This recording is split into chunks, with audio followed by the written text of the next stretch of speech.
کدام یکیش بهترین اجرا را داشته؟ هر دویش افغان هستند و افتخار ما هستند. بیاین با هم ببینیم که بهترین اجرا را کی داره. Let's go.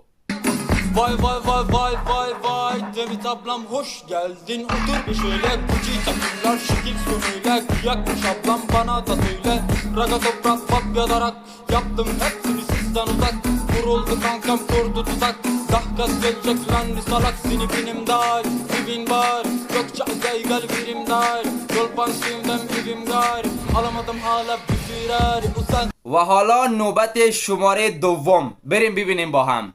Vay vay vay vay vay vay Demet ablam hoş geldin Otur be şöyle güçlü takımlar şekilsin öyle Kıyakmış ablam bana da söyle Reggaeton rap kopyalarak Yaptım hepsini sizden uzak Kuruldu kankam kurdu tuzak Daha kaz gelecek lan ne salaksın benim dahi Sevin bari ویدیو رو حتما لایک کنین و بدون قوم پرستی در کامنت ها بگوین شماره اول خوب بود یا شماره دوم. ویدیو رو با رفیقایتان شیر بسازین. لایک ویدیو یادتان نره.